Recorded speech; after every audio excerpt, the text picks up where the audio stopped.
to check in and we're going to review a little bit of the probability we've been talking about. We're going to work on making a list, making a tree diagram, and finding out what we have.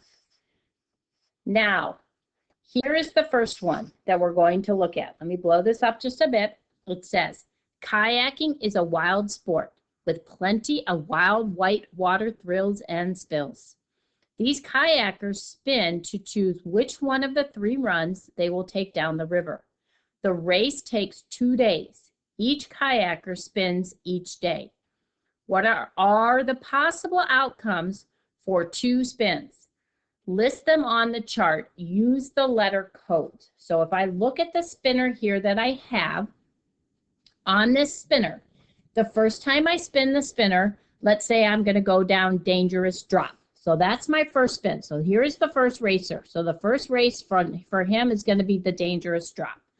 Now the second time, or the second race he's going to spin, he could have to go through dangerous drop again, but he also could go down roller coaster alley, or he could go down the narrow canyon. Those are all the options for the first racer. The second racer spins, let's say his first race is going to be down roller coaster alley. Again, he'll do that first for the race. The second time he spins for his second race, he could go down roller coaster alley again, but he could also have to go down dangerous drop, or he could have to go down the narrow canyon. And now the third racer spins. Let's say his first race, he's going down the narrow canyon. Now he spins again. Again, he could get narrow canyon again, but he could also this time get the dangerous drop, or he could have gotten the roller coaster alley. Those are all the options that they could get. So that means there's 9 total options that they could have. So now let's answer the questions. What is the probability of D one of the days? That means if it's on twice, like the double D, I'm still only going to count that one time. So I'm going to count everything that has a D on it to figure out how many that I have. And it looks like there's 5 of them. So that means 5 out of the 9 days, somebody is going down dangerous drop. Now, which of them has R on neither day? That means where the roller coaster alley is not in neither box. And if I count them, I'm going to see that that is 4 of them. So 4 out of the 9 total. Now, what is the probability that N was on both days? They went through narrow canyon both times. Well, there's only 1 of those, so 1 out of the 9 had the double N's on it. For 4, what is the probability that R and D are on the 2 days? It didn't say what order, so any order. So which days have R and D on them? And if I look up here, I'm going to see that there are 2 of them here. So 2 out of the 9. And then the next one says, what is the probability that the same run on both days? So how many of the times did they do the same run both days? It looks like there's 3 of them. That's where all the double letters are. So 3 out of the 9, or I could simplify that out to 1/3. And then what is the probability that you did different runs on both days? That means you did 2 different. And if you count all the ones that have different letters in them, there's 6 out of the 9. Again, you can reduce that down to 2/3 of the time you're going to do a different race course. Now, after they choose their routes, they flip a coin. Alexander always calls for heads. See how he did at starting first in 4 different races. Use the chart to list all the possible outcomes for flipping that coin. So when you flip a coin, the first time you flip a coin, you need to get tails or you need to get heads. The second time you flip a coin, you're going to get tails and you're going to get heads. I'm making a tree diagram for this one just to help with it. And I have to do it on both sides. The third time that you flip a coin, again, you're going to get tails or heads on the third time. Trying to keep it as neat as you can, as this does become rather long when you flip a coin so many times. And then the next time I flip the coin again, I have to do it 4 times, it said. So under each one, I'm going to have tails or heads again. Trying to keep it as neat as I can. Sometimes you have to kind of go off to the side a little bit to help be able to see it. but trying to keep it as neat as we can.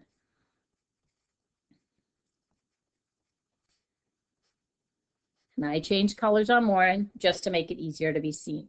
Now, I want to list all the outcomes. The way that you list the outcomes is you start at the top.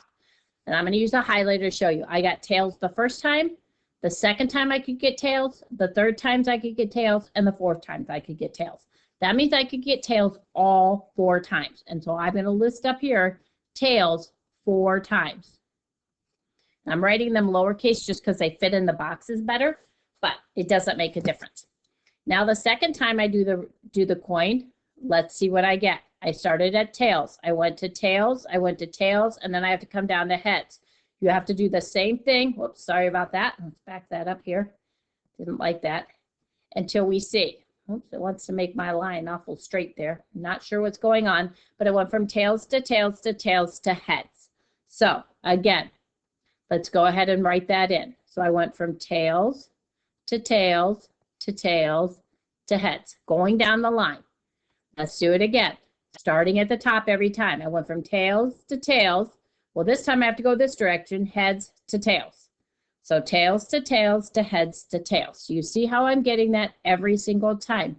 You may need to get out highlighters to help you. Go ahead and draw the lines down.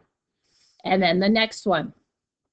Again, starting at the top, tails to tails to heads to heads. So you get to the bottom and you've hit every letter on the bottom. So go ahead and write that in.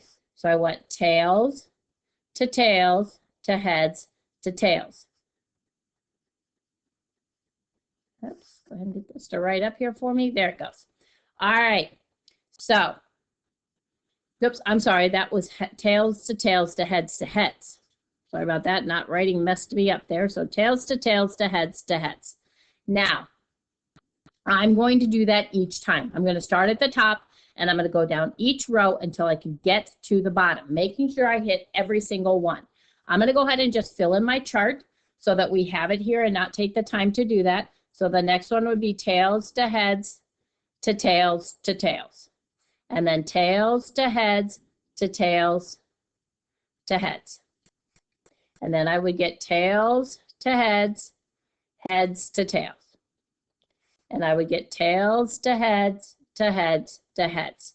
So as I continue to go ahead and fill this in, making sure that I am doing both branches each time, not missing any letters. This is where I suggest you go ahead and write these out on a piece of paper and you use a highlighter to help you be sure you're not missing any of the options that you possibly could have when you flip a coin 4 times. These are all the possible outcomes that you could get on your 4 flips. If you did it, your experiment may not be exactly like this because it's an experiment, but theoretically, this is how it should turn out. Now, I have those all listed out. I can go back and answer my questions. Alexander started first. That means heads went first. So we want to count how many times was heads the first one. Well, if you count how many H's are first out of how many total. Well, there are 16 total if I count them in. And then remember, that's what I need to know because it's what I want over total. So I have 8 out of 16 or 1/2 of the time. What's the probability that you got 2 of each? That means you got 2 tails, 2 heads. And if I count them, I got 6 out of the 16 times. What's the probability that you had 3 of 1? That means you had 3 tails or 3 heads in the answer. There are 8 out of the 16 times. What's the probability that 4 heads or 4 tails? That means they're all the same. That's 2 out of the 16 times. Remember, we can always reduce these to 1/8. If the directions ask for that, make sure you're doing so. What's the probability that you didn't get a head at all? That means you got 4 tails. Well, there's 1 out of the 16 that I got 4 tails. And the last one, what's the probability that it went heads, tails, tails, heads, or tails, head, head, tails? That means it has to go in that exact order. What is the probability that you got that order? Was 2 out of the 16 times. So go ahead and give your homework a try now. Make sure you're drawing out your tree diagrams or your lists and you're not missing any option possible.